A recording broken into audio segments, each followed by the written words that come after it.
Gold trusted gold buyers మీరు తాకట్టు పెట్టిన బంగారాన్ని విడిపించి ఈ రోజు ఉన్న మార్కెట్ ధరకు కొనబడును.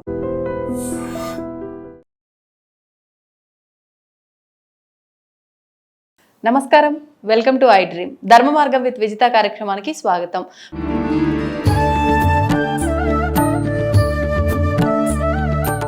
నమస్కారం గురుగారు. శ్రీమాత్రే నమః. శ్రీ గురుభ్యో నమః. గురుగారు, సాధారణంగా అంటే ప్రతి ఒక్కరి ఇంట్లో కూడా ప్రాబ్లమ్స్ ఉంటూ ఉంటాయి, కానీ కొంతమంది ఇళ్లలో మాత్రం ఎక్కువగా సమస్యలతో ఇబ్బంది పడుతూ ఉంటారు. అసలు ఇంకా ఈ సమస్యల నుంచి మేము బయటపడమా అని ఆలోచిస్తూ ఉంటారు. అసలు అంటే అనిపిస్తుంది ఈ సమస్యలు తట్టుకోలేక ఇంకా అసలు ఇదంతా వద్దు, ఎటైనా వెళ్ళిపోదామా అనే ఆలోచన కూడా చేస్తూ ఉంటారు. అసలు ఇలాంటి సమస్యల నుంచి బయట పడలేకపోవడానికి, ఇలాంటి సమస్యలు రావడానికి ఏదైనా దోషాలు ఇలాంటివి ఉంటుంటాయి కదా, అవేమైనా కారణమై ఉంటాయా? ఏం దోషాలు ఉండుంటాయి అంటారు? తప్పనిసరిగా అమ్మా. ముఖ్యంగా ఇప్పుడున్నటువంటి రోజుల్లో అతిపెద్ద సమస్యలు వివాహం, వైవాహిక జీవితం, దాంపత్య జీవితం, సంతానం, ఆరోగ్యవంతమైన సంతానం, సద్బుద్ధి కలిగినటువంటి సంతానం, దీంతోపాటు విద్య, చదివిన చదువుకు తగిన గుర్తింపు తగినటువంటి ఉద్యోగం, వ్యాపారం, వృత్తి, దీంతోపాటు ఆరోగ్యమే మహాభాగ్యం. ఆరోగ్యం ఇక్కడ కొన్ని సమస్యలు తీసుకుంటేనన్న ఆరోగ్యంతో బాధపడేటువంటి వాళ్ళు కొంతమంది ఉంటారు. అది ఎట్లా అంటే పీక్ స్టేజ్కి వెళ్ళేంత వరకు కూడా మనకు తెలియదు. ఉన్నట్టుండి ఇప్పుడు చాలా మందిని చూస్తుంటాం మనం. మన ఎవరో పిల్లవాడు డ్యాన్స్ వేస్తూ కింద పడిపోయాడు, హార్ట్ అటాక్. వయసుతో సంబంధం లేదు. ఇప్పుడు 4 ఏళ్ల వాళ్ళకి షుగర్లు వస్తున్నాయి, 5 ఏళ్ల వాళ్ళకి షుగర్ వస్తుంది. అవునా? అసలు పూర్వకాలంలో షుగరు అంటే మధుమేహం అంటారు దాని సంస్కృతంలో.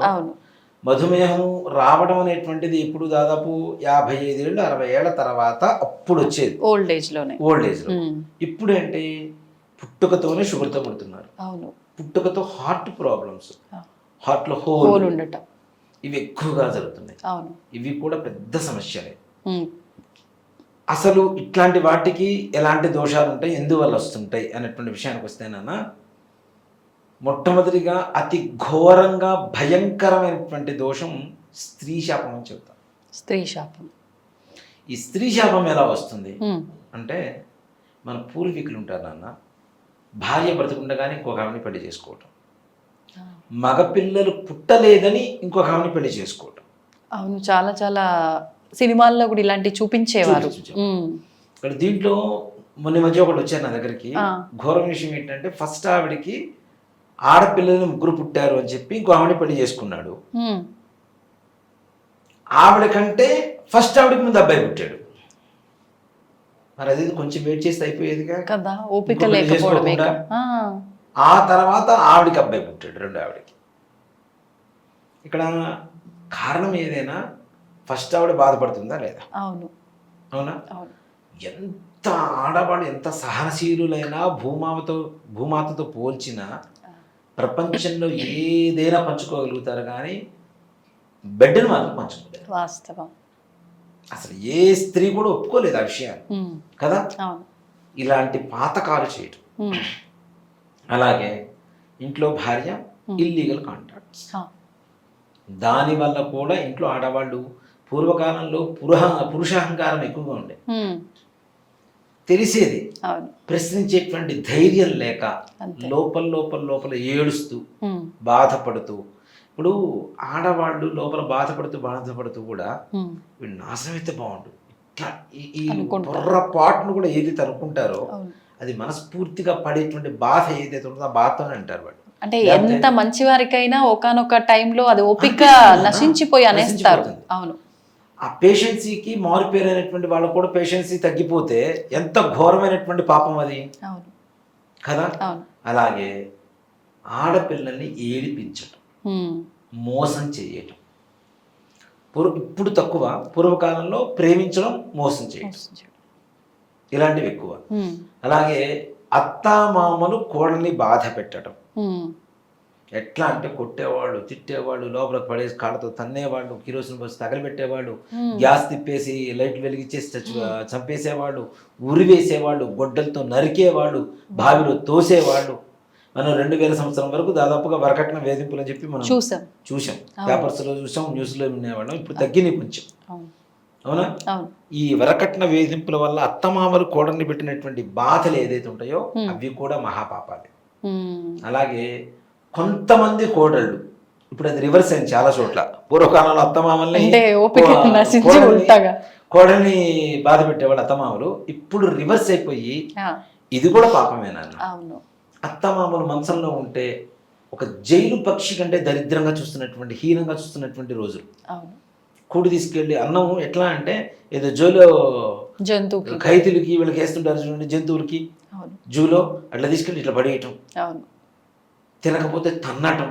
మన మధ్య కొన్ని వీడియోలు చూశాను, మరి నిజంగా అంత ఘోరంగా అలా ప్లేట్లు విసిరేయడం అలా చేస్తే ఎవరికి తినాలనిపించదు కదా. కొట్టడం, అత్తమామల్ని తన్నటం, మొగుడు ఎదురుగానే మామూలుగా మంచిగా దువ్వుతుంటారు, వాళ్ళు పోగానే కాలు పెట్టి భజన మొదలు పెడతారు. ఈ రకమైనటువంటి బాధలు. దీంతో పాటుగా భర్త భార్యని బాధ పెట్టడం, అత్తమామలు కోడల్ని బాధ పెట్టడం, కోడలు అత్తగారిని మామగారిని బాధ పెట్టడం, అలాగే మరిది గారు వదిన్ని బాధ పెట్టడం, ఆడపడుచులు వదిన్ని, వదిన ఆడపడుచుని బాధ పెట్టడం. వీటిల్లో ఏ రకమైనటువంటి బాధ ద్వారా అయినా సరే ఒక స్త్రీమూర్తి కంటి వెంట నీరు కారింది అంటే ఒక కన్నీటి బొట్టు. ఇప్పుడు నేను తప్పు చేస్తా, నేనే పోవాలి, కానీ ఆడవాడ కంటి నీరు మహాసముద్రమై సునామీ అయి వంశాన్ని ముంచేస్తుంది, వంశాన్ని నిర్వంశం చేసి పడేస్తుంది. ఇప్పుడు ఒకటి చేసిన తప్పు వంశంలో పుట్టే ప్రతి తరం అనుభవించవలసిందే. 14 తరాలు, ఒకటి కాదు, 2 కాదు, 14 తరాలు గ్యారంటీ తప్పనిసరిగా. అందుకనే పూర్వకాలంలో ఒక శాస్త్రం ఉంది, పెళ్లి చేసేటప్పుడు అటేడు తరాలు ఇటేడు తరాలు చూడాలి రా అని చెప్తూ ఉంటారు. ఎందుకంటే 14 జనరేషన్స్, ఇదే 14 తరాల పాటు ఈ బాధ అనుభవిస్తూనే ఉంటారు. దాంతోపాటు ఇప్పుడున్నటువంటి అతి దరిద్రమైనటువంటి పని, తల్లిదండ్రులు తీసుకెళ్ళి వృద్ధాశ్రమాలు పడేయటం, ఓల్డ్ ఏజ్ హోమ్. నేను కంప్లీట్ వాటికి యాంటీ. అసలు వృద్ధాశ్రమాలు లేనటువంటి భారతదేశాన్ని ఎప్పుడు చూస్తానా అనిపిస్తుంది. సాధ్యం అవుతుందంటారా? కాదు, రోజు రోజుకి పెరిగిపోతుంది సంఖ్య. అంటే వాళ్ళ కోసం ఇంత ముందు హాస్టళ్ళు ఇలా ఎలా ఉండేవో ఇప్పుడు వృద్ధాశ్రమాలు అలా తయారవుతున్నాయి వీధి వీధికి. చాగంటి కోటేశ్వరరావు గారు ఒక ప్రవచనం చెబుతుంటే విన్నాను నేను. ఆయన కాకినాడలో ఒక వృద్ధాశ్రమానికి ఆయన ప్రవచనానికి ఆహ్వానించారు. వారు వెళ్ళేసరికి ఒక ఆవిడ పెట్టి పట్టుకొని బయట నిల్చొని ఉంది. అయిపోయింది, ఆయన లోపలికి వెళ్ళారు, ప్రసంగం చేశారు, అంతా అయిపోయింది. మళ్ళీ తిరిగి వస్తుంటే ఆ పెట్టి పట్టుకొని ఆవిడ అక్కడే నిల్చొని ఉంది.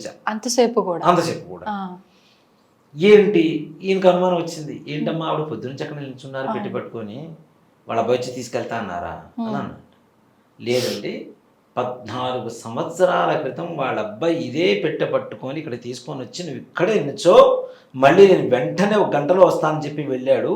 వాళ్ళ అబ్బాయి వస్తాడని చెప్పి 14 సంవత్సరాల నుంచి ప్రతిరోజు స్నానం చేసి ఆ పెట్టు పెట్టుకుని అక్కడ నిల్చొని ఉంటుందని చెప్పాట. ఎంత బాధాకరమైన విషయం నిజంగా కదా. 14 సంవత్సరాలు తల్లి వేదన, ఎంత వేదన అనుభవిస్తుంది ఆవిడ. ఆ వంశం బాగుపడుతుందా మరి? తల్లి కడుపు కాలిస్తే ఎంత బాధన అన్నది. నిజంగా నాకు అది విన్నప్పుడల్లా ప్రతిసారి ఏడుస్తూనే ఉంటాం, అమ్మగారే గుర్తుకొస్తుంటారు నాకైతే. అంత బాధాకరమైనటువంటి పరిస్థితుల్లో వాళ్ళని వదిలేయటం. తండ్రి ఇట్లానే, ఇది చాలా మంది వినే ఉంటారు. ఒక తండ్రిని కుర్రవాడు తీసుకెళ్ళి వృద్ధాశ్రమాన్ని జాయిన్ చేయడానికి వెళ్ళాడు. నేను ఆటోకు డబ్బులు కొట్టొస్తాను, నువ్వు పదా అని చెప్పి తండ్రిని లోపలికి పంపించాడు. ఆ వృద్ధాశ్రమం నుంచి ఒక పెద్ద బయటకు వచ్చాడు. ఏమయ్యా వెంకటరామ బాగున్నావా అంటే, నేను ఎలా తెలుసండి మీకు అని అంటే, ఈ పిల్లవాడు వెనక నడుచుకుంటూ వస్తున్నాడు. ఆయన అడుగుతున్నట్ట, చిన్నప్పుడు నీకు కొడుకులు లేరని చెప్పి నేను అనాథాశ్రమంలో పనిచేసేవాడు, ఒక పిల్లాన్ని తీసుకెళ్ళావు కదా, పిల్లాడు ఎలా ఉన్నాడు అన్నట్ట. నేను అప్పుడు తీసుకెళ్ళాను కదండి, ఇప్పుడు నన్ను దించడానికి వచ్చాడండి వీడని చెప్పినట్టు. ఎంత ఘోరంగా తల్లిదండ్రులని బాధ పెడితే అది కరెక్టే నాన్న? ఎంత పాపం కదా. మనకి జన్మనిచ్చారు, 9 నెలలు నువ్వు బరువు అని తెలిసినా బరువు అని అనిపించుకోకుండా మోస్తూ రక్త మాంసాన్ని తను నీకు ఆహారంగా ఇచ్చి, నిజంగా తల్లిదండ్రులు వాళ్ళ రుణం జీవితంలో తీర్చుకోలేం.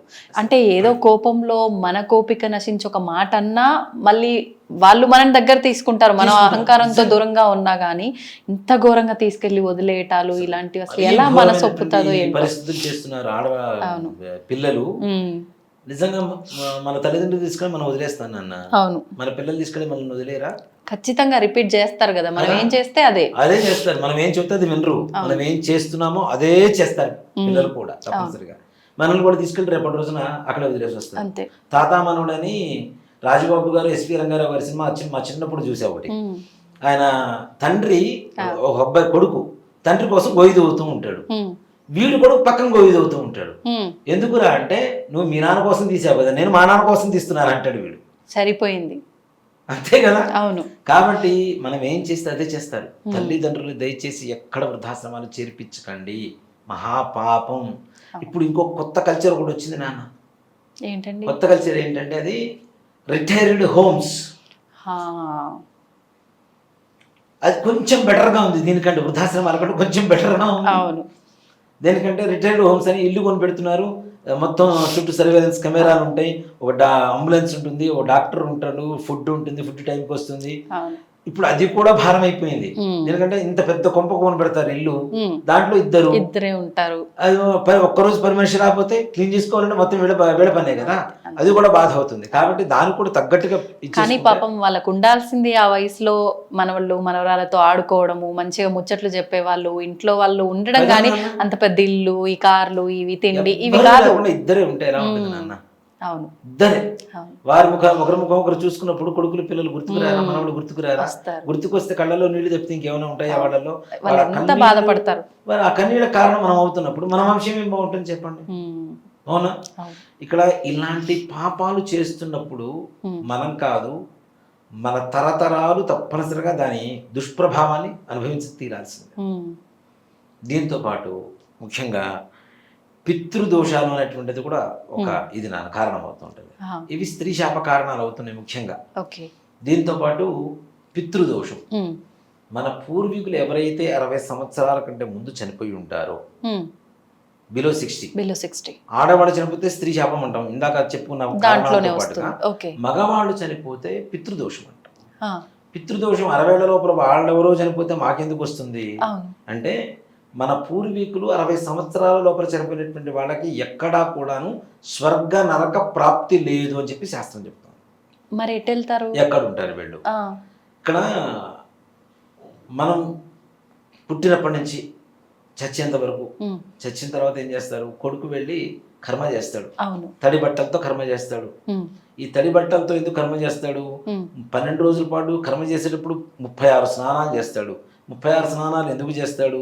నువ్వులతో నీళ్లు ఎందుకు వదులుతాం, బియ్యంతో నీళ్లు ఎందుకు వదులుతాం? ఇవన్నీ ఒక విషయానికి వస్తేనన్నా చాలా గొప్ప సబ్జెక్ట్ నాన్న ఇది. నిజంగా ప్రతి ఒక్కళ్ళు చనిపోయిన తర్వాత ఏం జరుగుతుంది, ఏం జరగబోతుంది, చేయడానికి గల కారణాలు ఏంటని చెప్పి తెలుసుకునేటువంటి మంచి విషయం ఇది. ఒక మనిషి చనిపోయిన తర్వాత తల్లో తండ్రో చనిపోయాడు, కర్మ చేసే కర్త ఏం చేస్తాడంటే తడి బట్టలు కట్టుకొని కుండ పట్టుకొని ముందుకు నడుస్తూ ఉంటాడు, అవునా? ఇక్కడికి వెళ్ళిన తర్వాత శ్మశానంలో కట్టెల మీద పడుకోబెట్టిన తర్వాత ఈ తలకొరివి పెడతాం కదా, తలకరువి పెట్టగానే దాంట్లో ఉండేటువంటి ఆత్మ ఈ కర్మ చేసేటువంటి కుమారుడు ఆవాహిస్తుంది ప్రతి ఒక్కరికి. ఇక్కడ వేడికి కాలిపోతున్నటువంటి ఆత్మ ఏదైతే ఉందో అది చల్లగా ఉండడం కోసం వీడు తడి బట్టలు కట్టుకోవాలి. వీడిలోకి వెళ్ళిపోతుంది కదా, అందుకని వీడు తడి బట్టలు కట్టుకొని 12 రోజులు కర్మ చేయాలి. అలాగే 36 స్నానాలు చేయిస్తారు. మన పుట్టమట్టి కానీ చెరువు మట్టి కానీ తీసుకొని నెత్తిన పెట్టుకొని ఒళ్ళంతా రుద్దుకొని స్నానం చేయమని చెప్తారు. ఎందుకు? ఇప్పుడు మనం ఎవరైనా కాలుతున్నప్పుడు మట్టి జరుగుతుంటారు చూడండి, ఆరిపోవడానికి, అవునా? అంటే తాపం తగ్గుతుంది, తాపోపశమనార్థం అని చెప్పి చెప్తారు. తాప ఉపశమనార్థం. నీళ్ళు వదులుతాం, అది కూడా తాప ఉపశమనానికి. ఇవన్నీ చేసిన తర్వాత సపిండీకరణ అని చెప్పి పిండాలు చేస్తారు నాన్న. పెద్దల్లో కలపడం అంటారు చాలా మంది, కానీ దాన్ని సపిండీకరణం అంటారు. మనం 12వ రోజు వరకు సపిండీకరణం చేసేంత వరకు కూడాను చనిపోయినటువంటి వాళ్ళని ప్రేత అనే మంత్రాల్లో చెప్పబడుతుంది. 12వ రోజు సపిండీకరణం చేస్తాం. ఇప్పుడు మా నాన్నగారు ఉన్నారు. ఉమ్, మా నాన్నగారు చనిపోయినప్పుడు మా నాన్నగారిని నేను సపిండీకరణం చేయాలంటే మా తాతగారు ముత్తాతగారు ఉమ్, 3 తరాల వాళ్ళు వెనకటి వాళ్ళు ఉన్నారు. మా నాన్నగారిని మా తాతగారి స్థానానికి పంపించాలి, ఉమ్, మా తాతగారిని ముత్తాతగారి స్థానానికి పంపించాలి, మా ముత్తాతగారిని వారి నాన్నగారి స్థానానికి పంపించాలి. ఓకే. అలా పంపిస్తే 3 రూపాలు ఉంటాయి. వసు, రుద్ర, ఆదిత్య రూపాలని 3 రూపాలు ఉంటాయి. ఆ, వసు అంటే తండ్రి, ఉమ్, రుద్ర రూపం అంటే తాతగారు, తాతగారు. ఆదిత్య రూపం అంటే ముత్తాతగారు. ఓకే. ఆయనకి మా ముత్తాతగారి నాన్నగారికి ఈ లోకంతో పని అయిపోయింది, ఆహా, ఇంకా వారికి పెట్టాల్సిన అవసరం లేదు. ఓకే. మా నాన్నగారు ఉన్నంతసేపు ఆయన వారి ముత్తాతకి పెట్టారు, నేను చేస్తే మా తాతగారు మా ముత్తాతగారి వరకు చేస్తాం. ఇక్కడ సపిండీకరణం చేసేటప్పుడు నాన్న పిండాలు ఇట్లా కలుపుతారు. ఆ, కలిపేటప్పుడు దశదానాలు, షోడశ దానాలు అని చెప్పి దానాలు ఇస్తారు. ఉమ్, అంటే 26 రకాల దానాలు ఇస్తారు. ఓకే. దీంతో పాటు స్వర్గపాదేయం అని చెప్పి బియ్యం, గొడుగు, చెప్పులు, దుప్పటి ఇట్లాంటివన్నీ కూడా దానం ఇస్తూ ఉంటారు. ఉమ్, అవును. దేనికి అంటే మనిషి చనిపోయిన తర్వాత ఉమ్, చనిపోయిన రోజు నుంచి 1 నెల 1 రోజు కింద లెక్క, సంవత్సరం వరకు వీళ్ళకి ఉమ్, 1 రోజు 1 నెల 1 ఒక రోజు నెల, కింద. రోజు కింద. ప్రతి నెల మాసికం పెడతాం కాబట్టి సంవత్సరం వరకు కూడా అవును. ప్రతిరోజు వాళ్ళకి భోజనం పెడుతున్నట్టు లెక్క. ఉమ్, ఓకే. ఉమ్, ఈ సంవత్సరం అంతా ఏం జరుగుతుంది అంటే ఈ ఆత్మ ప్రయాణం చేస్తూ ఉంటుంది. ఉమ్, సంవత్సరం పాటు. ఎండాకాలంలో కాళ్ళు కాలకుండా చెప్పులు, వర్షాకాలంలో తడవకుండా గొడుగు, చలి వేస్తే కప్పుకోవడానికి దుప్పటి, ఉమ్, దాహం ఇస్తే తాగడానికి చెంబు, ఇవన్నీ కూడాను దానం ఇస్తున్నాం వాళ్ళకి. ఓకే. ఓకే. ఈ ప్రయాణం చేసేటప్పుడు, జర్నీ చేసేటప్పుడు ఇవన్నీ అవసరమే కదా, కాలాలు మారుతూ ఉంటాయి కదా సంవత్సరం అంటే, అవునా? ఉమ్, సంవత్సరం వరకు ప్రతి నెల మాసికం పెడుతున్నాం, ప్రతిరోజు భోజనం పెడుతున్నట్టే లెక్క. ఆ, సంవత్సరీకం అని చెప్పి చేస్తారు అవును. చనిపోయిన సంవత్సరీకానికి. ఉమ్, సంవత్సరీ విముఖం, ఆత్మకి ఈ లోకానికి బంధం తెగిపోవడం. ఆ రోజుతో. విముఖము అంటే విడిపోవటం అని అర్థం. ఉమ్, ప్రయాణం చేసింది, సంవత్సరీకం అయిపోయింది. సంవత్సరీకం అయిపోయిన తర్వాత ఈ ఆత్మ వాళ్ళు చేసినటువంటి పాపపుణ్యాల ఫలితం వల్ల ఒక స్థానానికి పొందుతారు. ఉమ్, అక్కడ సంవత్సరం 1 రోజు కింద లెక్క. అందుకనే ప్రతి సంవత్సరం తద్దెనం పెడతాం. అవును, అంటే ప్రతిరోజు వాళ్ళకి భోజనం పెడుతున్నట్టు లెక్క. పెడుతున్నట్టే. మరి పెడుతున్నాం కదా, అన్ని అయిపోయినాయి, బాగానే ఉన్నాయి కదా. కానీ మనం పెట్టింది వాళ్ళకి ఎలా అసలు అంటే చేరుతుంది? ఇప్పుడు దేవుళ్ళు అని అంటే వాళ్ళు వాళ్ళ కంటి చూపుతోటే దాన్ని ఆరగిస్తారు అంటారు. కదా. మరి వీళ్ళు అదే చెప్తానన్న, ఇక్కడ వికిర పిండం అని చెప్పి కాకి పిండం పెడతారు. ఆ, ఆ కాకి రూపంలో వాళ్ళు వచ్చి తిని పెడతారు. ఓకే. అందుకని తద్దెనం పెట్టే ఇంట్లో తోరణం కట్టరు, ఉమ్, దేవుడికి పూజ చెయ్యరు. ఆ, ప్లస్ ఇంకోటి ఏంటంటే తద్దెనం పెట్టేంత వరకు ఎవరికి ఏ దాన ధర్మాలు చేయరు. ఉమ్, ఏ రూపంలో అయినా సరే వచ్చి తీసుకుని వెళ్ళిపోతారు దానం. ఉమ్, మనం పెట్టే తద్దెనం వేస్ట్ అవుతుంది అని ఓకే. ఓకే. ఈ తద్దెనం పెట్టేంత వరకు దాన ధర్మాలు చేయరు. ఆ. మన పిండ ప్రదానంలో మాత్రమే చేస్తారు, ఓకే. ఆ సమయంలో మాత్రమే. ఉమ్, ఇక్కడ పిండం పెట్టేసాం. పిండం పెట్టినప్పుడు కూడా ఏంటంటే ఉమ్, మా ఎవరైతే కర్త ఉంటాడో, ఉమ్, కర్మ చేసే కర్త, ఆ కర్త పైన ఉత్తరాయాన్ని ఒక పోగు తీసి ఉమ్. పిండం మీద వేస్తారు. ఎందుకని? ఇది నాది, ఉమ్, నేను ఇస్తున్నాను నా తండ్రికి, నా తల్లికి, ఓ, ఇది నా తండ్రి, ఇది తప్పనిసరిగా ఆయన స్వీకరిస్తున్నాడు అని చెప్పడం కోసం ఇస్తారు వస్త్రాన్ని. ఉమ్, అయిపోయింది. ఇవన్నీ పెడుతున్నప్పుడు వాళ్ళకి చెందుతున్నాయి, వాళ్ళకి సంతోషపడుతున్నారు కదా. అవును. కానీ 60 సంవత్సరాల లోపల చనిపోయిన వాళ్ళకి ఇవి అందవు, వాళ్ళు స్వర్గ నరక ప్రాప్తి కలగదు. ఎక్కడుంటారు అనేటువంటి ఒక సమస్యకు వస్తే విశ్వామిత్రుడు త్రిశంకుడు అనేటువంటి మహారాజుని బొందితో స్వర్గానికి పంపిస్తాడు. నీకు ఇక్కడ స్థానం లేదురా పని బయటికి పంపిస్తాడు. అక్కడి నుంచి నరకానికి వెళ్తాడు, అవును. అక్కడ కూడా స్థానం లేదని బయటికి పంపిస్తారు. అక్కడి నుంచి నరక దూతలు కిందకి నెడుతూ ఉంటే త్రిశంకుడు ఇలా కిందకి దిగుతూ ఉంటాడు రివర్స్లో. ఉమ్, విశ్వామిత్రుడు అరే నేను పంపించిన వాళ్ళకి స్వర్గం ఉండదా నరకం ఉండదా అని చెప్పి ఆయనకి మధ్యలోనే త్రిశంక స్వర్గాన్ని సృష్టిస్తాడు విశ్వామిత్రుడు. ఓకే. ఆయన ఆకాశం నుంచి రివర్స్లో పడుతున్నాడు కదా, అవును. ఈ స్వర్గం కూడా రివర్స్లోనే ఉంటుంది. ఉమ్, భూమికి ఆకాశానికి వేలాడే వాళ్ళని ఏమంటాం మనం? పిశాచాలు అంటాం. అవును. ఇందాక ప్రేత రూపం అని చెప్పా. మరి ఆ ప్రేత రూపం పోకపోతే మనం పెట్టేటువంటి తద్దినాలు దినాలు ఎక్కడ అందుతాయి వాళ్ళకి? అవును, అందట్లేదు కదా. ఈ త్రిశంక స్వర్గంలో నివాసం ఉంటారట వీళ్ళందరూ కూడా. వీళ్ళందరికీ ఏంటి, మనం పెడుతున్న తద్దినం అందదు, దినం అందదు, ఏమీ అందవు. వాళ్ళు అసంతృప్తికరంగా వాళ్ళ ఆత్మ ఘోష ఉంటుంది, అదే పితృదోషం అని చెప్తారు. కానీ ఇక్కడ మనం చేసిన తప్పైతే ఏమీ లేదు కదా. అదేనా, ఆ, ఈ 60 సంవత్సరాల లోపల చనిపోయినటువంటి వాళ్ళకి కొన్ని నివారణలు ఉంటాయి. అవి చెయ్యకుండా మనం ఉండడం కూడా తప్పే, ఉమ్, మనకి తెలిసిన తర్వాత కూడా. ఓకే. ఇంట్లోంచి కొంతమంది చెప్పకుండా వెళ్ళిపోతారు నాన్న. అవును, అవును. 14 years అయిపోతే ఇంట్లోంచి వెళ్ళిపోయిన తర్వాత వాడు కనపడకపోతే వాడు కర్మ చేయాలి. వాడు బతికున్నా సరే బతుకున్నాడో లేదు మనకు కనపడలేదు, క్లారిటీ లేదు. కర్మ చేయవలసిందే తప్పనిసరిగా. ఉమ్, తప్పనిసరిగా మరి చితి పెట్టవలసిందే. ఓ బియ్య పిండితో బొమ్మ తయారు చేసి ప్రేతాత్మ ఆవాహన చేసి దాన్ని తీసుకెళ్లి చితి దహనం చేయాల్సిందే, కర్మ చేయవలసిందే. ఉమ్, ఇవి ఎవరైనా చేస్తున్నారా? చేయట్లే. పైగా తల్లిదండ్రులకి తద్దినాలు పెట్టడం కూడా మానేశారు. అవును. పైగా ఇప్పుడు విదేశాల్లో ఉండి కార్యక్రమాలు సరిగా అటెండ్ అవ్వక చేయక ఇలాంటివి కూడా చూస్తున్నాం కదా. దహనానికి కూడా అటెండ్ అవ్వని కొడుకులు ఉన్నారు నాన్న. ఉన్నారు. మన మధ్య ఒక వీడియో చూసా. ఉమ్, ఇక్కడ శ్మశానం అంబులెన్స్ ప్యాకేజ్, ఉమ్, గంధపు కట్టెలితే ఎంత, మామిడి కట్టెలితే ఎంత, స్పెషల్ సూపర్ స్పెషల్.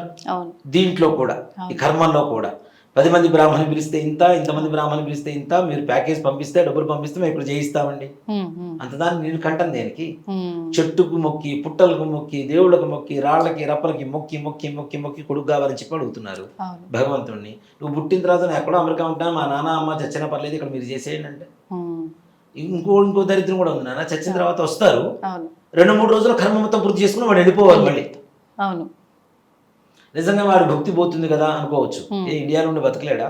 అవును. అమెరికాలోనే బతకాలా? అవునా? వచ్చేటప్పుడు భార్య పిల్లలు కూడా తీసుకురారు. చివరి చూపులు కూడా చూడరు మన వాళ్ళు. ఇప్పుడు తాతయ్య నాయనమ్మ మీద లేని ప్రేమ నీ మీద ఎట్లా వస్తుంది రేపటి రోజున? అవును. ఇక్కడే విలువలన్నీ నాశనం పోగొట్టేస్తున్నాయి అయిపోతున్నాయి మొత్తం. అంటే ఇక్కడ ఆర్థిక సంబంధాలు పోయి కేవలం ఆర్థిక సంబంధాలు మాత్రమే మిగులుతున్నాయి. వాస్తవం. వేరే సంబంధాలు లేవు. అవును. దీంతో పాటు తద్దినాలు పెట్టకపోవటం, ఇవన్నీ కూడా ఏవైతే ఉంటాయో ఇవన్నీ కూడా పితృదోషాలు మనం మూట కట్టుకుంటుంటున్నట్టే లెక్క. మరి ఎలా విముక్తి వీటి నుంచి బయటపడాలంటే? వీటికి నాన్న ముఖ్యంగా గోకర్ణంలో మోక్షనారాయణ బలి అని చెప్పి ఒకటి ఉంటుంది. ఇది చాలా మంది దీన్ని కూడా వక్రీకరిస్తున్నారు. మోక్షనారాయణ బలి గోకర్ణంలోనే చేయాలా, ఇంకెక్కడైనా చేయొచ్చు కదా, అక్కడ చేయొచ్చు ఇక్కడ చేయొచ్చు అని. ఇప్పుడు మీ ఇంటికి వచ్చి మిమ్మల్ని పిలిస్తే మీరు వస్తారు, కానీ మీరు రోడ్డు మీద కనపడి రాండి అంటే వస్తారా? రారుగా. ఎంత ఆత్మీయులైనా రారుగా. అవునా? పిలిచే పిలుపు విధానం అనేది కరెక్ట్గా ఉండాలిగా, ప్రాపర్గా ఒక సిస్టమ్ అనేది ఉంది కదా. కదా ఇక్కడ గోకర్ణంలో ఉన్నది శివుడి ఆత్మలింగం. రావణాసురుడు భూమి మీదకి తీసుకొచ్చినటువంటి ఆత్మలింగం ఏదైతే ఉంటుందో, ఆయన తల్లి కూర్చొని సముద్రం ఒడ్డున కూర్చొని ఇసుకతో పూజ చేస్తూ ఉంటే సముద్రుడు వచ్చి లింగాన్ని తీసుకొని వెళ్తున్నాడు. ఆ సమయంలో తల్లి అడిగింది, నాకు ఆత్మలింగం కావాలి పరమేశ్వరుడు అని. ఆయన ఘోరమైన తపస్సు చేసి ఆత్మలింగం తీసుకొని వచ్చేటప్పుడు ఈశ్వరుడు కూడా చెప్పాడు, ఎక్కడ పెడతావో మొట్టమొదటిసారిగా భూమి మీద అక్కడే ఉండిపోతా, అక్కడి నుంచి నేను కాదన్ను. ఈ సంగతి దేవతలందరికీ తెలుసు. ఆయనకి చెందింది అంటే అది సామాన్యమైనటువంటి వరం కాదు, పరమేశ్వరుడు ఆత్మలింగం. ఆయనకి చెందకూడదని ఆయన తీసుకొని వస్తూ ఉండగా గోకర్ణం దగ్గరకు వచ్చేసరికి మధ్యాహ్నం సమయంలో సాయంకాల సమయంగా మార్చేశారు, సంధ్యా సమయంగా మార్చేశారు. సంధ్యా సమయంగా మార్చారు. ఈయన పురోహితుడు, వేదం చదువుకున్నటువంటి వాడు, నవవ్యాకరణవేత్త. సంధ్యా సమయంలో సంధ్యావందనం చేయాలి పురోహితుడు తప్పనిసరిగా. చేతిలో ఉన్న శివలింగం ఎక్కడ పెట్టలేడు, ఎక్కడ పెడితే అక్కడ ఉండిపోతుంది. ఏం చేయాలి అంటే ఇదే సమయంలో గణపతి ఒక పశువుల కాపరి రూపంలో వస్తాడు. అంతా మాయే, ప్లానింగే. సో ఈ గణపతి రాగానే నేను అడుగుతాడు రావణాసురుడు, నాయన ఒక్క 10 నిమిషాలు పట్టుకో, నేను పోయి సంధ్యావందనం చేసుకొస్తానంటాడు. నాకు అదంతా తెలియదు, నాకు బరువు ఎక్కితే 3 సార్లు పిలుస్తా, రాకపోతే ఇక్కడ పెట్టేస్తానంటాడు. ఈయన సముద్రం దగ్గరికి పోయి సంధ్యావందనం మొదలు పెడతాడో లేదో ఇక్కడ గణపతి మొదలు పెడతాడు. రావణ రావణ రావణ అని చెప్పి మన కోర్టులలో పిలిచినట్టు 3 సార్లు పిలుస్తాడు. వస్తున్నాను ఆయన కింద పెట్టుకుని పరిగెత్తుకుంటూ వస్తున్నా సరే ఈయన టక్కన కింద పెట్టేసి పక్కన. ఇక్కడ గోకర్ణంలో గణపతి టెంపుల్ ఉంటుంది నాన్న. గణపతి విగ్రహానికి ఇక్కడ పెద్ద హోల్ ఉంటుంది. ఎందుకని?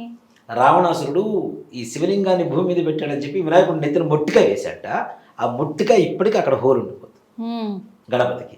2 చేతులతో ఉండేటువంటి గణపతి మన ప్రపంచంలో ఎక్కడా చూడం, ఒక గోకర్ణంలో చూస్తాం. 2 చేతులతో ద్విభుజం, ఆయన 2 చేతులతోనే ఉంటాడు, 2 హస్తాలతోనే. అక్కడ అది గణపతి, అక్కడ ఆత్మలింగం పెట్టారు. దానికి మనం ఏం చెబుతున్నాం? ఆత్మఘోష అని చెప్తున్నాం. ఆత్మఘోష నివారణ కలగాలి అంటే ఆత్మలింగం ఉన్న చోటనే పెట్టాలి కదా తప్పనిసరిగా. పరమేశ్వరుడికి పితృకార్యాలకి చాలా దగ్గర సంబంధం ఉంటుంది. శ్మశానంలో ఇంకే దేవతల విగ్రహాలైనా ఉంటాయా? కేవలం శివుడి విగ్రహం మాత్రమే ఉంటుంది. కొన్ని చోట్ల శివాలయాలు కూడా ఉన్నాయి, ఆలయాలు కూడా. లోపల శివలింగం పెట్టేసి చక్కగా ఇది పెట్టిన వాళ్ళు కూడా చాలా చోట్ల ఉంటాయి. ఎందుకంటే మనం అంతకుముందు కూడా చెప్పుకున్నాం, పరమేశ్వరుడు శ్మశానంలో ఎందుకు ఉండాలి అవును కదా. అవును పుట్టినప్పటి నుంచి మన వాళ్ళు ఓ ఏమో నాదంటాడు, నీదంటాడు, అదంటాడు, ఇదంటాడు, ఇంత సంపాదిస్తాను, అంత సంపాదించాను, నేను అధికారిని అంటాడు, నేను గాయకుడిని అంటాడు, నాకు సంగీతం వచ్చి అంటాడు, అదంటాడు, ఇదంటాడు, మొత్తం చివరికి వచ్చేసరికి ఒంటరిగా మిగిలిపోతాడు శ్మశానంలో. అవును వీళ్ళందరూ వెళ్ళిపోయినా నేను నీకు తోడున్నాను రా అని చెప్పడం కోసం శ్మశానంలో ఆయనకు ఉండి ఆత్మ ఘోష కలుగుతుంటే ఒడిలో పడుకోబెట్టి ఓదారుస్తూ ఉంటాడు శివుడు. అందుకుంటాడు పరమేశ్వరుడు కదా. మరి ఎక్కడ శివుడు ఉంటే అక్కడ శ్మశానం అని చెప్పొచ్చు దాన్ని. దేనికంటే కాశీలో కూడాను మహాశ్మశానే అని చెప్తారు సంకల్పం కూడా కదా. కాబట్టి మరి పరమేశ్వరుడు ఆత్మలింగ రూపంలో మనల్ని కరుణించడానికి సిద్ధంగా మనం ఉంటే మనం ఇంకేదో దారులు ఎదుర్కొంటాం సబ్స్టిట్యూట్లు అంటే అసలు ఏమైనా అర్థం ఉంటుందా దానికి? లేదు కదా. ఏదైతే ఒక క్షేత్రం ఉంటుందో, క్షేత్ర ప్రాధాన్యత ఉంటుందో అక్కడ మనం చేయాలి. అక్కడ తామ్ర గౌరి అమ్మవారు అని ఒక అమ్మవారు ఉంటుంది నాన్న, ఈశ్వరుడు శివాలయం వెనక వైపు. అమ్మవారి చేతిలో త్రాసు ఉంటుంది, కాంట అంటాం కదా, ఈ త్రాసు ఉంటుంది. ఒకటేమో ఒక ఇంచు డౌన్ ఉంటుంది, ఒకటేమో ఒక ఇంచు పైకి ఉంటుంది. ఏంటి ఇది అని అడిగాను నేను. ఒక చేతిలో కాశీ, ఒక చేతిలో గోకర్ణం పట్టుకొని ఉంటుంది అమ్మవారు. క్షేత్రాలని త్రాసు రూపంలో త్రాసు వేస్తుంటే గోకర్ణం ఒక ఇంత వెయిట్ ఎక్కువ ఉంటుంది, కాశీ కిందికి ఉంటుంది. అంటే పవిత్రత ఇవి ఎక్కువ. ఎందుకు అని అడిగాను నేను. కాశీ గొప్పది అంటాం కదా, కాశ్యాంత మరణాముక్తి అంటాం కదా, ఎందుకు అని అడిగితే ఒకటే మాట చెప్పారు. కాశీలో గంగా, విశ్వనాథుడు, అన్నపూర్ణ, విశాలాక్షి, అలాగే కాలభైరవుడు, వారాహి మాత్రమే ఉన్నారు. ఇక్కడ పరమేశ్వరుడు ఆత్మలింగం ఉంది. దీంతో పాటు 365 తీర్థాలు, కోనేరులు ఉంటాయి గోకర్ణంలో, 365 దేవాలయాలు ఉంటాయి. అలాగే ఎన్నో నదులు కలిసేటువంటి సముద్రమే స్వామివారి చెంతన ఉంది. కాబట్టి దీనికి ఎక్కువగా శక్తి ఉంటుంది అని చెప్పి ఆ త్రాసు పట్టుకున్న దానికి అర్థం. అంత పవిత్రమైన క్షేత్రాన్ని వదిలిపెట్టి మన ఇంటి పక్కన, మీ ఇంటి పక్కన ఎక్కడో మనకు తెలిసిన చోట చేసుకుంటాము అంటే, దీన్ని చాలా మంది కూడా నాన్న అంటే కొంతమంది క్యాష్ చేసుకుంటున్నారు. ఊళ్ళోనే చేసుకోవచ్చు, ఇంట్లోనే చేసుకోవచ్చు. అంటే చాలా మంది రావటానికి వీలు పడని వాళ్ళు ఆ పూజ ఎక్కడ చేయించుకోరు అని మీరు అన్నట్టుగా దాన్ని క్యాష్ చేసుకోవాలనుకున్న వాళ్ళు వాళ్ళకు సౌకర్యంగా ఎక్కడైనా చేస్తాం. అది ఫలితం ఉంటుందా ఉండదా తర్వాత విషయం. ఇప్పుడు వంట చేసేటప్పుడు ఇప్పుడు మీరు సాంబార్ చేస్తారు నాన్న, సాంబార్ చేసేటువంటి గిన్నెలో సాంబార్ చేస్తే బాగుంటుంది, అవునా? అన్నం ఉండే గిన్నెలో సాంబార్ చేస్తానంటే దాన్ని తిందే కదా, అవునా? మీరు మూకుడు పెట్టి బాండీ పెట్టి దాంట్లో సాంబార్ చేస్తారా? లేదు. దాంట్లో అన్నం వండుతారా? కదా. దాంట్లో తిరగమాత వేస్తాం, లేదంటే నూనె వస్తువులు ఏదన్నా ఫ్రై చేసుకోవడానికి దానికి వాడతాం, అవునా? దానికంటే ఒక పాత్ర ఉందిగా, దీనికంటే ఒక పాత్ర ఉందిగా. అట్లానే ఒక స్థలం అంటూ ఒకటి ఉన్న తర్వాత ఇప్పుడు డబ్బు మనం సంపాదించుకోవడం కాదు, వాళ్ళకి కర్మ విముక్తి కలిగి వాళ్ళకి పుణ్యం కలిగితే ఏదైనా బాగుంటుంది అంతే. ఒకళ్ళకి కలిగితే వీళ్ళు వెళ్ళి 100 మందితో చెప్తారు. ఇంకొకటి, మనం ఒకరికి మంచి అంటే తెలుసో తెలియకో చేస్తూ ఉంటాం చెడు, కానీ మంచి మాత్రం అంత తొందరగా మనం చేయాలనుకున్న కొన్ని సౌకర్యాలు మనకు అనువుగా ఉండవు. ఇది మనం వాళ్ళకి మంచి చేస్తే భగవంతుడే మనకు మంచి చేస్తాడు, ఆ డబ్బులు మన దగ్గరికే వస్తాయేమో. ఒక్కడే అనుకుంటాను, ఇంతమంది చాలా మందిని తీసుకెళ్తుంటాను నేను. అవును. నాకు కలిగే ఆనందం ఏంటంటే డబ్బు తీసి పక్కన పెడతాం, అది సెకండరీ. భగవంతుడు ఎక్కడున్నా ఇచ్చే అదృష్టం ఇస్తాడు, అవునా? కానీ ఇంతమంది కర్మ విముక్తికి కారణం అవ్వడానికి నన్ను ఒక సాధకుడిలాగా పరమేశ్వరుడు సంకల్పం చేసినప్పుడు అంతకి మించి పరమానందం ఇంకేముంటుంది చెప్పండి? ఇంతమంది జీవితాల్లో ఒక వెలుగు రాబోతోంది దీని ద్వారా. ఈ విషయాన్ని చాలా మంది మొన్నటిదాకా నిగూఢంగా లోపల దాచిపెట్టారు, ఎవరికి తెలియకుండా అధిక మొత్తంలో డబ్బులు వసూళ్లు చేసి ఇవన్నీ చేశారు. కానీ నాకు శత్రువులు అంటే వస్తూనే ఉంటారు, ప్రతి మంచి పనిలో శత్రువులు ఉంటారు. మనం ఎదుగుతున్నామంటేనే శత్రువులు ఉన్నట్టు, మనం మంచి పని చేస్తున్నామంటే శత్రువులు గ్యారెంటీ పుట్టుకొస్తారు. శత్రువులు ఉన్నారంటే మనం మంచి చేస్తున్నట్టే, కరెక్ట్ చేస్తున్నట్టే లెక్క, దాంట్లో అనుమానం ఏం లేదు. దీంట్లో ఇంకోటి కూడా నాన్న, కొంతమంది సామూహికంగా చేయిస్తున్నారు అక్కడ. అలా చేయొచ్చా? మహాపాపం నాన్న. పితృకార్యం సామూహికంగా చేయటం ఏంటి నాన్న? శ్రద్ధతో చేసేదాన్ని శ్రాద్ధం అంటాం, అవునా? అలాంటి దాన్ని కూడా ఒక బ్రాహ్మడు ఇక్కడ కూర్చున్నాను నాన్న, 20 మంది ఆ చివరి ఉంటారు, 20 మంది కూర్చున్నారు, ఆ చివరి ఒకడు ఉంటాడు. బాబు మీ తండ్రి పేరు ఏంటి అంటే యువతల వాడు స్పందించి వీళ్ళ తండ్రి పేరు చెప్పాడు అనుకోండి, అవును, వీళ్ళ స్థానంలో అవతల వాడి తండ్రి స్థానంలో యువతల వాడి పేరు చెబితే ఎలా ఉంటుంది చెప్పండి? ఎంత పాపం అది కదా, అవునా? అది కూడా పాపమే కదా. అందుకని ఇండివిజువల్గా ఎవరికి చేయించుకునేటప్పుడు వాళ్ళ బ్రాహ్మణ వాళ్ళకు ఉంటేనే కరెక్ట్, అంతేగాని సామూహికంగా చేయించేస్తాము, అది చేయిస్తాం. ఇవన్నీ కూడా ఏంటంటే ఒకడు మంచి చేస్తుంటే 10 మంది ఇది చేయడానికి రాళ్ళు వేస్తుంటారు కదా. ఎన్ని రాళ్ళు పడ్డా పరమేశ్వరుడికి మించిన పెద్ద ఇదే ఉంది చెప్పండి. అంతే అంతే. అవునా? ఆయన్ని అక్కడ ఇంకోటి కూడా ఏంటంటే నాన్న, మనకి ముట్టుకొని దర్శనం చేసుకోవచ్చు స్వామివారిని. చిన్నగా కనబడుతుంది శివలింగం పైకి, లోపల మొత్తం ఈ ఆవు చెవి ఆకారంలో ఉంటుంది మొత్తం శివలింగం లోపల. ఆ లోపల మొత్తం బంగారు ఆభరణాలు, వజ్రాలు, ఈ వైఢూర్యాలు, నవరత్నాలు ఇవన్నీ పెట్టేసి చుట్టూ మొత్తం సీసం పోసి కప్పేశారు దాన్ని. దేనికి అంటే ఇది ఓపెన్ చేస్తే సముద్రం నీళ్ళు ఇక్కడికి వస్తున్నాయి, అందుకని చెప్పి ఇది మొత్తం పెట్టేసి కప్పేసి సీసం పోసేసి మొత్తం కప్పేసి చిన్నగా బయటకు కనబడుతూ ఉంటుంది. చక్కగా ముట్టుకోవచ్చు.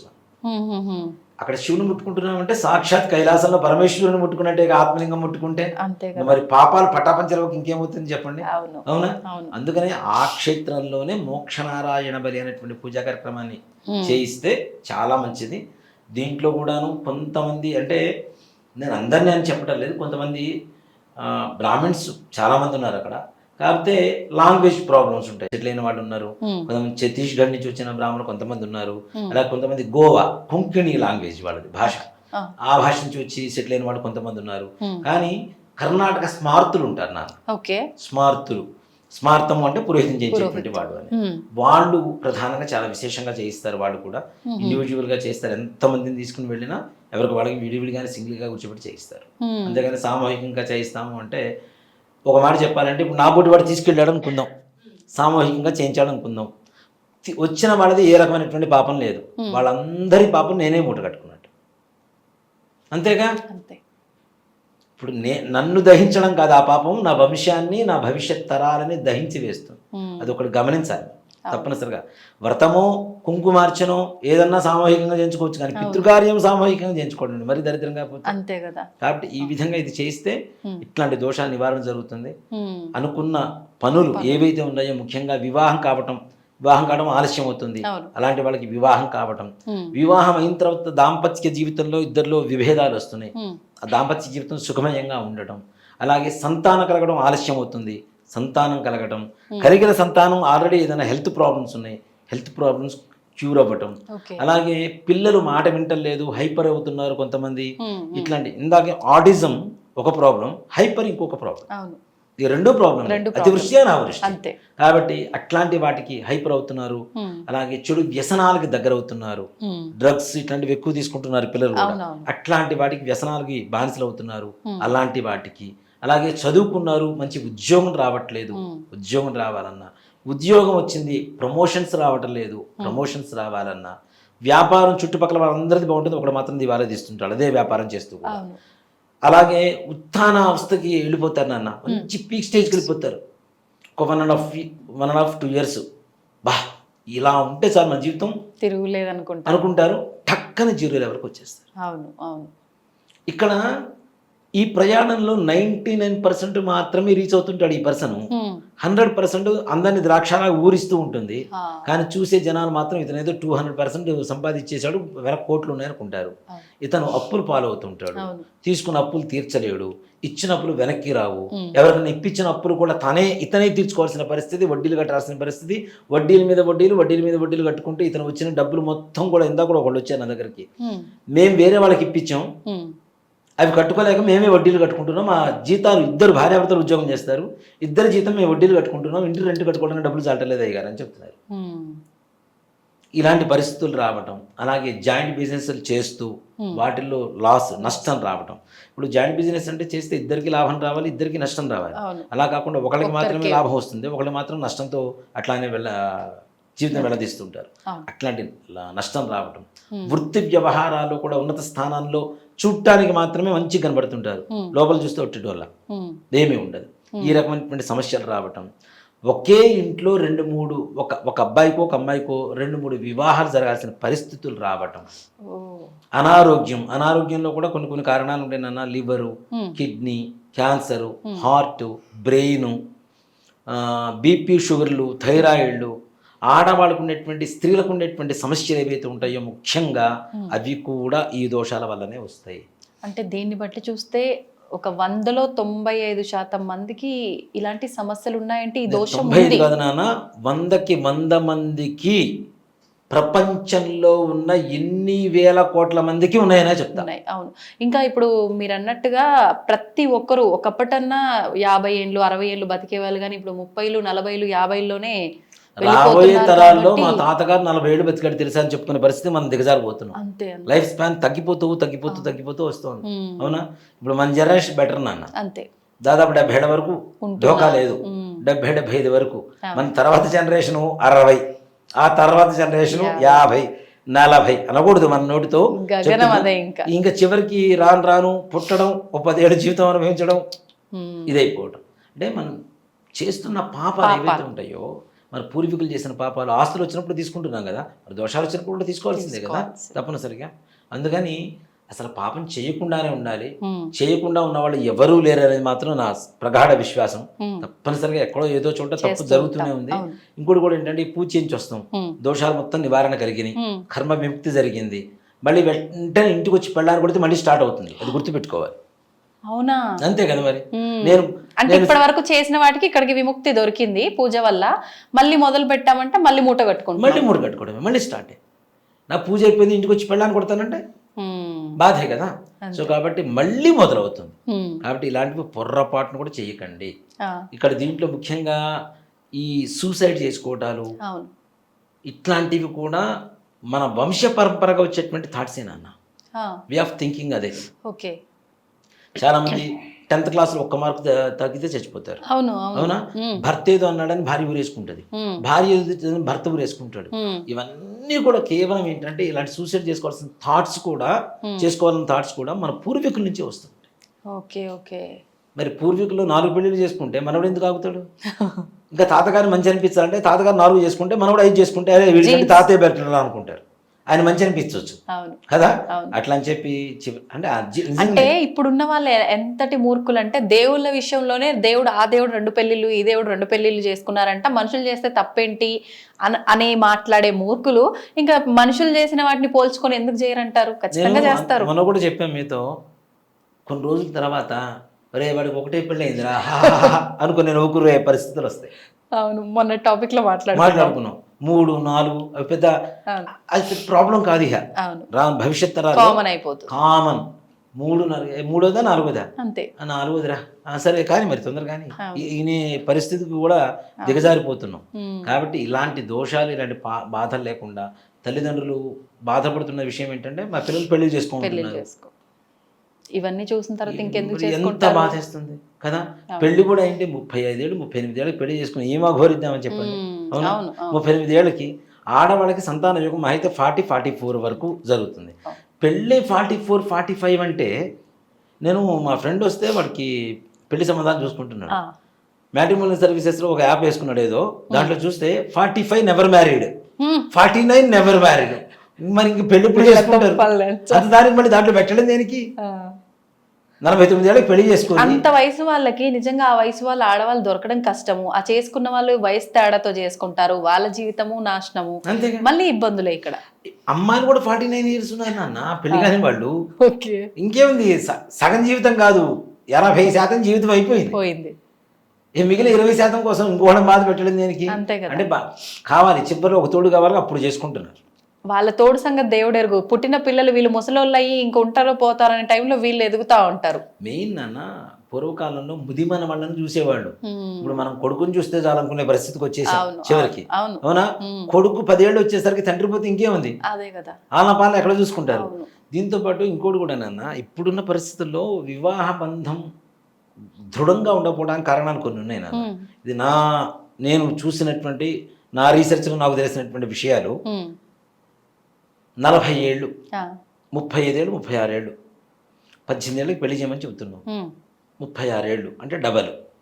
ఇంకో 18 ఏళ్ళు వీళ్ళు ఫ్రీ లైఫ్కి అలవాటు పడిపోయి 36 ఏళ్ళు ఎప్పుడు పెళ్లి చేసి ఒక బంధంలో ఇరుక్కుపోమంటే ఎక్కడ ఇరుక్కుపోతారు నాన్న? అడ్జస్ట్ అవ్వలేరు. దాంతోపాటు ఇంకోటి ఏంటంటే, 36 ఏళ్ల వరకు తల్లిదండ్రులతోనే ఉండి వీళ్ళతో ఎఫెక్షన్ ఎక్కువైపోయి ఉన్నట్టుండి వేరే ఫ్యామిలీలో ఇమిడిపోవాలంటే ఇమట్టల్లా.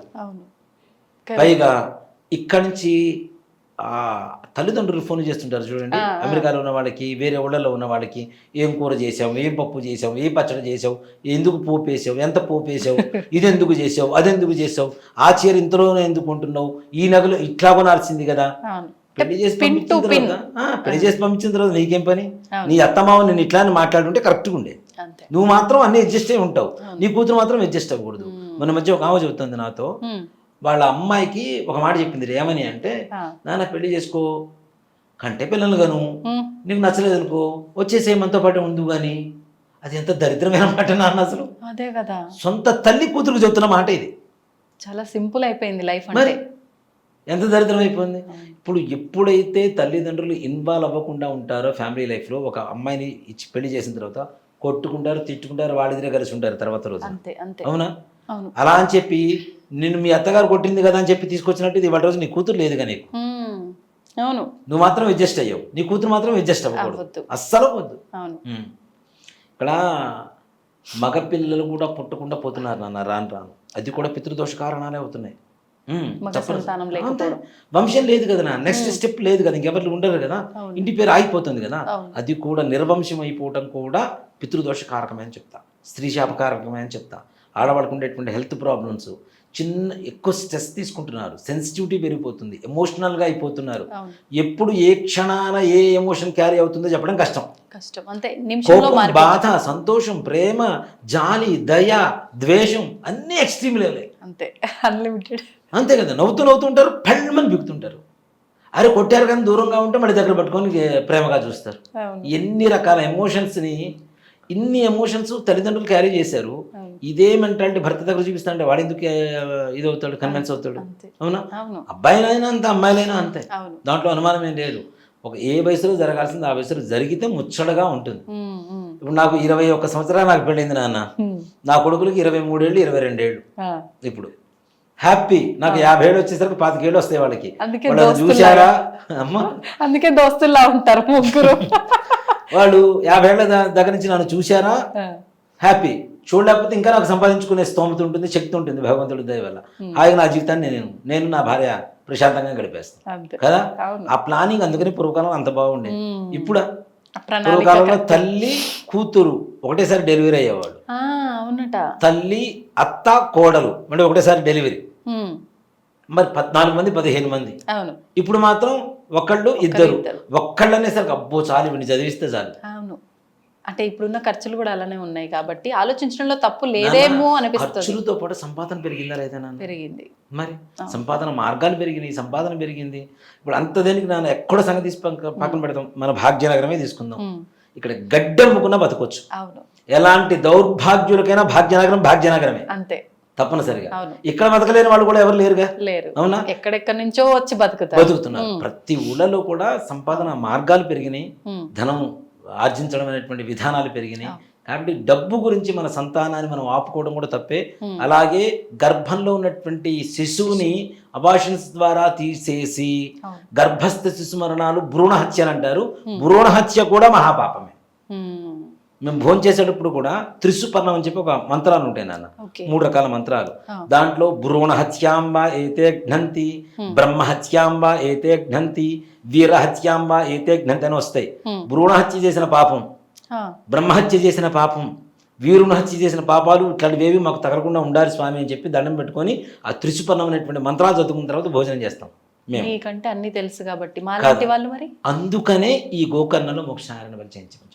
అంటే ఖచ్చితంగా చేయించుకోవాల్సిందే ప్రతి ఒక్కరు కూడా. ఇప్పుడు మీకు భ్రూణ హత్య అనేటువంటి ఒక సబ్జెక్ట్ మీద ఒక సినిమా కూడా వచ్చింది. అవును, కణం. చదివి ఆ సినిమా చూస్తే తెలుస్తుంది ఎంత పాపమో ఎంత ఘోరమో అని కదా. కాబట్టి ఇలాంటి వాటన్నిటికీ తప్పనిసరిగా మోక్షనారాయణ బలి గోకర్ణంలో శుభం. మీకుండే కర్మ వదిలించడానికి భగవంతుడు సంకల్పం చేస్తున్నాడు. ఆ సంకల్పం మీరు కూడా ఒకసారి చేసుకుంటే ఆయన సిద్ధంగా ఉన్నాడు. కాబట్టి వెళ్ళండి, చక్కగా మోక్షనారాయణ బలి చేయించుకోండి పూజ. అన్ని దోషాలు నివారణ కలిగి సుఖంగా సంతోషంగా భవిష్యత్ తరాలకి బంగారు బాట వేయండి. తప్పకుండా నేను ఈసారి మీతో పాటే వస్తున్నా. తప్పనిసరిగా మీరు కూడా చెప్పారు కదా వెళ్దామని. అయ్యో తప్పనిసరిగా నాన్న రండి, ఎంతమంది వచ్చినా తీసుకెళ్తాను నేను. నిజంగా అక్కడికి తీసుకెళ్ళడం అనేది నాకు ఆనందదాయకం నాన్న, చాలా హ్యాపీగా ఫీల్ అవుతా.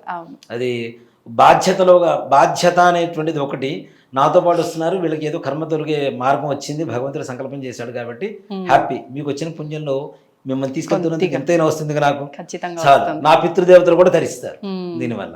నేను కూడా చేయించుకున్నాను అన్న, దానికి నేనే ప్రత్యక్ష నిదర్శనం. ఇంకోళ్ళ సంగతి కూడా చెప్పక్కర్లా. నాకు 2018 వరకు నేను పడ్డ కష్టం ఇదే కష్టం ఉంది. ఇంతకంటే ఎక్కువ కష్టపడేవాడిని, సంపాదన వచ్చేది, ఇల్లు కొందామంటే లేదు, అడ్వాన్స్ ఇవ్వడం క్యాన్సిల్ చేసుకోవడం, ₹1,00,000 లాస్ అవ్వడం ప్రతి చోట. 2018 సెప్టెంబర్ 3వ తారీఖు పూజ చేయించా. 2019 సెప్టెంబర్ 3వ తారీఖు నా సొంత ఇంట్లోకి వెళ్ళా, కరెక్ట్ సంవత్సరానికి. అదే రోజు నా సొంత ఇంట్లోకి వెళ్ళాను, నా డ్రీమ్ హౌస్. నాకు చిన్న ఇల్లు తీసుకోవడం నాకు ఇష్టం ఉండదు, పెద్దది కావాలి. అవును, మీరు ఇంతకుముందు కూడా చెప్పారు నాకు. 1900 SFT నేను ఉండేది. చక్కగా 4 బెడ్రూమ్స్ ఉంటాయి, 2 హాల్స్ ఉంటాయి, మంచి కిచెన్, డైనింగ్ హాలు. మా అమ్మగారి కోరిక సొంత ఇంట్లో ప్రాణం పోవాలి. ఆవిడ 2018లోనే 1900 ఇల్లు కొన్న తర్వాత చక్కగా 3 సంవత్సరాలు 4 సంవత్సరాలు ఆమె జీవితం దాంట్లో గడిపింది. అణువడువు ఎంజాయ్ చేసింది ఆమె ఇంట్లో. అప్పుడు ప్రాణం పోయింది ఆవిడ. సో కోరిక నెరవేరింది. అంతే కదా, ఆవిడ కోరిక నెరవేర్చకపోతే నేను దేనికి నాన్న కొడుకు పుట్టి ఇంకా. అంటే అనుకుంటారు కానీ ప్రతి ఒక్కరు నెరవేర్చాలని ఆశ ఉన్నా కూడా సమయానికి నెరవేర్చలేకపోయినా మళ్ళీ అది వాళ్ళని బాధ పెట్టినట్టే అవుతుంది కదా. అవును, మా చిన్నప్పుడు మమ్మల్ని మా అమ్మగారు ఎంత కష్టపడి పెంచారో నాకు తెలుసు. 5 NP ఉండేది కాదు. ఇదే సుధీర్ శర్మ ప్యాచ్ వేసుకొని నిక్కలు వేసుకొని తిరిగిన రోజులు ఉన్నాయి. దాన్ని చెప్పుకోవడానికి సిగ్గుపడాల్సిన అవసరం లేదు. మా నాన్నగారు ఆశీర్వచనం, వాళ్ళిద్దరు ఆశీర్వచనం లేకపోతే వాటి రోజున ఈ స్థాయిలో ఉండేవాడు కాదు. ఆవిడ ₹5 కూలీ కోసం పనికి వెళ్ళేది, పొలంలో పని చేసింది మా అమ్మగారు మా కోసం. నేనుండే కలర్కి ఇంకా త్రిపుర ఉంటుంది మా అమ్మ. అంత సున్నితంగా ఉండే ఆవిడ నట్ట నడి ఎండలో పొలానికి వెళ్ళి కలుపు తీసి ₹5 కూలీ కోసం పొద్దున్న 8:30కి వెళ్ళి సాయంత్రం వరకు ఉండేది. మా అమ్మగారు మమ్మల్ని చాలా కష్టపడి పెంచింది నాన్న. అలాంటి ఆవిడ కోరిక పుట్టి తీర్చలేకపోతే కొడుకు పుట్టి వృధా కదా. అందుకని ఆవిడ కోసం ఇల్లు కొన్నాను. ఆవిడ చనిపోయిన తర్వాత నేను సంపాదించుకున్న సంపాదనతో ఆవిడ పేరుతో గుడి కట్టడానికి 84 లక్షలు పెట్టి స్థలం కొన్నాను. నా దగ్గర ఉన్న డబ్బులు మొత్తం పోసి ఆమె పేరుతోనే కొన్నా స్థలం కూడా. అంటే ఇల్లు కొనుక్కుంటే నేను అనుభవిస్తాను, నా కొడుకులు అనుభవిస్తారు, నా మనవడు అనుభవిస్తారు. కానీ గుడి కట్టిస్తే తరాల పాటు ఆవిడ పేరు ఉండిపోతుంది కదా. అక్కడికి అడుగు పెట్టే ప్రతి ఒక్క భక్తుడి భక్తి అంతో కొంత మా అమ్మకి వెళ్తూనే ఉంటుంది కాబట్టి ఆవిడ పేరుతో ఏదైనా మంచి కార్యక్రమం చేయాలి. ఆమె కొడుక పుట్టినందుకు, ఆవిడ చనిపోయిన తర్వాత అనిపించిన ఆలోచన నాకు ఇది. ఆమె కొడుక పుట్టినందుకు మన జీవితానికి ఒక సార్థకత ఉండాలి, ఏదైనా మంచి పని చేయాలి, అది తరతరాల పాటు చెప్పుకునే విధంగా ఉండాలి. అప్పుడు నాకు వచ్చిన ఆలోచన ఒక్కటే, ఆమె పేరుతో గుడి కట్టిస్తే చాలా హ్యాపీ, ప్రశాంతంగా. మా అమ్మ ఆవిడ ఏది అడిగినా నేను ఇంతవరకు చేయకుండా ఏది చేయలేదు. ఏ దేశం తిరుగుతాను అంటే దేశాల మీద ఉత్తర భారతదేశం, దక్షిణ భారతదేశం అన్ని యాత్రలు తిరిగి వచ్చింది. కాశీకి 4-5 సార్లు వెళ్ళి వచ్చింది. అక్కడ వెళ్ళినప్పుడల్లా 9 రోజులు 10 రోజులు తప్పనిసరిగా నిద్ర చేసి వచ్చేది. చక్కగా అన్ని సంతోషంగా ఆవిడ నా దగ్గర నుంచి వెళ్ళింది. నిజంగా మాట చెప్పాలంటే నేను ఈ వీడియోలు అవి చేయడం కూడా చూసింది. ఆవిడ కోరిక మామూలుగా ఇంట్లో టీవీలో పెట్టుకొని చూస్తూ ఉంటుంది ఎవరైనా చేసినవి. చేసినప్పుడు నా వీడియోలు పెట్టి చూపిస్తే చాలా ఆనందంగా ఉందాం. అబ్బా నా కొడుకు కదా, ఏమి వాడు వస్తున్నాడు చూడండి అని చెప్పి మా అక్కలకు ఫోన్ చేసి చెప్పడం, అంత హ్యాపీగా వెళ్ళింది ఆమె. అంటే మన కొడుకు పుట్టినందుకు కనీసం సార్థకత ఖచ్చితంగా. అది లేకపోతే కొడుకులు కావాలి కావాలి కావాలి అని చెప్పి కోరుకున్న వాళ్ళకి ఏ రకమైనటువంటి ఇది తీర్చలేము. అంటే ఇవాళ రేపు అంటున్నారు కదా, అంటే కొడుకులు ఉన్నోళ్ళ కన్నా కూతుళ్ళు ఉన్నోళ్ళే నయము, అది వేరే ఇంటికి పోయినా వీళ్ళ గురించి ఆలోచిస్తుంది, కానీ కొడుకుండి ఏం లాభం, కొడుతున్నారు తిడుతున్నారు, ఇందాక మనం మాట్లాడుకున్నట్టు తీసుకెళ్ళి ఎక్కడో వదిలేస్తున్నారు, ఇలా అయిపోయింది. అవునా, అంటే కూతుళ్ళు పుట్టడం అనేది అదృష్టం, దాంట్లో అనుమానం లేదు. ఎందుకంటే నాకు కూతుళ్ళు లేరు, నేనేదో చాలా దురదృష్టవంతుడు అనుకుంటా, నేను గ్యారంటీ చాలా దురదృష్టవంతుడు. ఏ విషయం అంటే నాకు కూతుళ్ళు లేరు. ఇప్పటికి మా ఆవిడ చెప్పేది అదే, ఎవరైనా చిన్న పిల్లని ఆడపిల్లని తెచ్చుకుని పెంచుకుందాం ఆడపిల్లని. అంటే నాకు ఇంట్లో కాళ్ళకి పట్టీలు పెట్టుకొని చక్కగా లంగావణి వేసుకొని చూస్తూ ఉండాలని ఆనందం. లక్ష్మీదేవి ఇంట్లో అమ్మవారు తిరుగుతుంటుంది, నేను చేసేదేమో అమ్మవారి ఆరాధన, నాకు ఇంట్లో అమ్మవారు లేదని నా బాధ. ఇట్లానే తల్లి కూతుళ్ళ గురించి, అంటే తండ్రి కూతుళ్ళ గురించి ఒక ఇది ఉంది నాన్న. ఒక భార్యాభర్త పెళ్ళైపోయింది. పెళ్ళైపోయిన తర్వాత ఇది వినే ఉంటారు దాదాపుగా. పెళ్ళైపోయిన తర్వాత భార్యాభర్త ఒక షరతు పెట్టుకున్నారు, కండిషన్. నీ తల్లిదండ్రులు వచ్చినా నా తల్లిదండ్రులు వచ్చినా తలుపులు తీయొద్దు, ఇంట్లోకి ఎవరు రావడానికి లేదు, మన ఇద్దరమే సుఖంగా ప్రశాంతంగా ఉందాం అనుకున్నారు. బాగానే ఉంది. కొన్ని రోజుల తర్వాత అబ్బాయి తల్లిదండ్రులు వచ్చారు. తలుపు నాట్ చేస్తున్నారు. వీళ్ళు ఏ మాత్రం కూడా చలనం లేదు. కొట్టారు. ఒక గంట 2 గంటలు చూశారు, వెళ్ళిపోయారు. కొన్ని రోజుల తర్వాత అమ్మాయి తల్లిదండ్రులు వచ్చారు. తలుపు కొడుతున్నారు. ఈ అమ్మాయి లోపల వెక్కి ఏడుస్తోంది. పోయి టక్కన తలుపు తీసింది. భర్త ఏం మాట్లాడడం. కొన్ని రోజుల తర్వాత కొడుకు పుట్టాడు. అయిపోయింది, నామకరణం, బారసాల ఇవన్నీ అయిపోయింది. కూతురు పుట్టింది. ఊరు మొత్తాన్ని పిలిచి బారసాలు చేస్తున్నట్ట సంతోషంగా. భార్య అడిగింది, ఎవరు కొడుకు పుడితే ఆనందంగా ఉంటారు, మీరేంటి కూతురు పుడితే ఇంత ఘనంగా బారసాలు చేస్తున్నారంటే, రేపటి రోజున నా కోసం తలుపులు తీయడానికి ఒకటి పుట్టింది కాబట్టి నేను ఇంత బారసాలు చేస్తున్నానని చెప్పారు. సూపర్.